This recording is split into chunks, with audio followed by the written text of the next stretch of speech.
afternoon friends. காலையில் நம்ம grammar family பற்றி பார்த்தோம். இப்போ நம்ம என்ன பண்ண போகிறோம்னா ஆக்டிவிட்டி மூலமாக தெரிஞ்சுக்க போகிறோம். இப்போ ஒரு அழகான கிராமத்தில் நவுன் வேர்ப் அப்படின்னு 2 பேர் இருந்தாங்க. மிஸ்டர் நவுன், மிஸ்ஸஸ் வேர்ப் அப்படின்னு 2 தலைவர் தலைவி இருந்தாங்க. மிஸ்டர் நவுன் நான் பேச்சல் it names person place things etc. For example, trees, mango trees, Taspika, schools, etc. Verb. The verb is a word used to express action or state.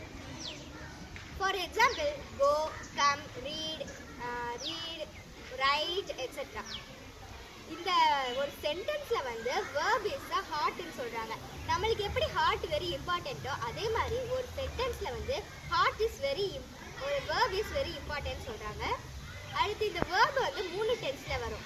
Present tense, past tense, future tense அப்படின்னு 3 டென்ஸ்லேயே வரும்.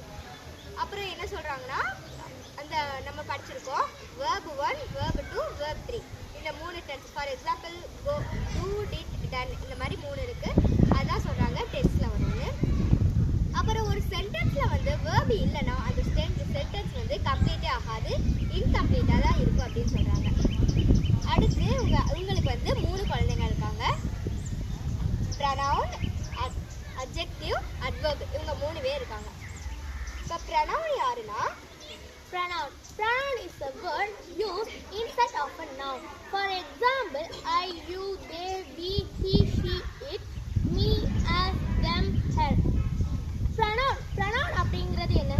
Pronoun அப்படிங்கிறது noun இல்லாத பட்சத்தில் வருது. Pronoun noun இல்லாத இடத்துல pronoun வரும். இப்போ for example Farhana is going to school, she is going to school. இப்போ ஃபரானா ஸ்கூலுக்கு போகிறா, அவள் ஸ்கூலுக்கு போகிறா அப்படின்னு கூட சொல்லலாம். அதுக்கு பேர் தான் ப்ரனவுன்.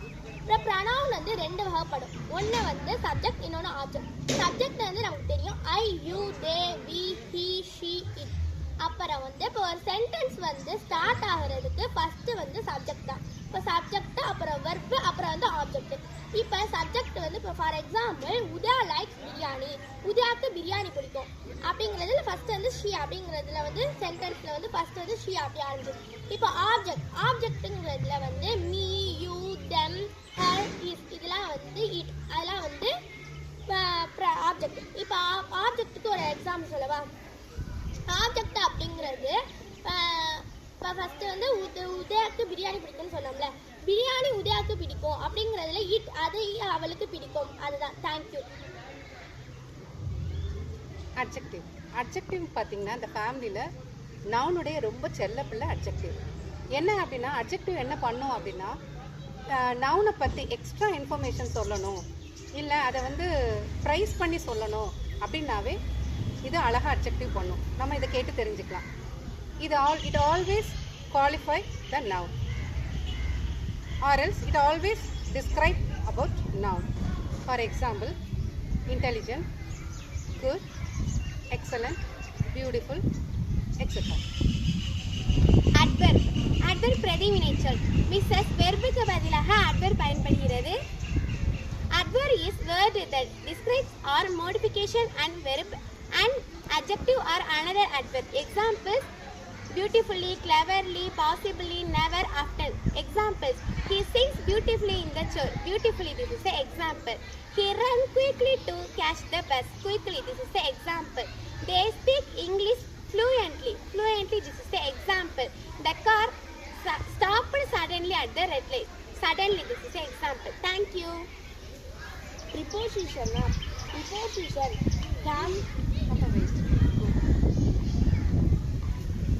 இந்த ஃபேமிலிக்கு 2 சர்வன்ட்ஸ் இருந்தாங்க.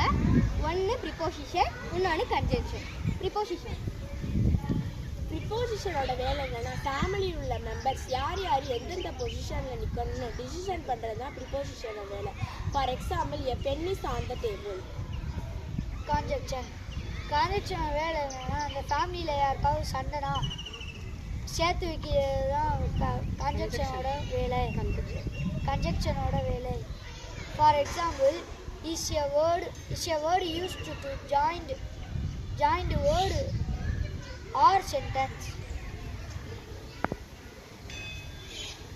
அடுத்தது பார்க்க போறது இன்டர்ஜெக்ஷன். இன்டர்ஜெக்ஷன் ஒரு சொல்லுங்க. இன்டர்ஜெக்ஷன் வந்து இந்த ஃபேமிலியில் மகிழ்ச்சியையும் சேடையும் இதை வந்து இந்த இன்டர்ஜெக்ஷன் சொல்லும். Interjection is a word which express some sudden feeling. Example, wow, Alex, hooray. Thank you.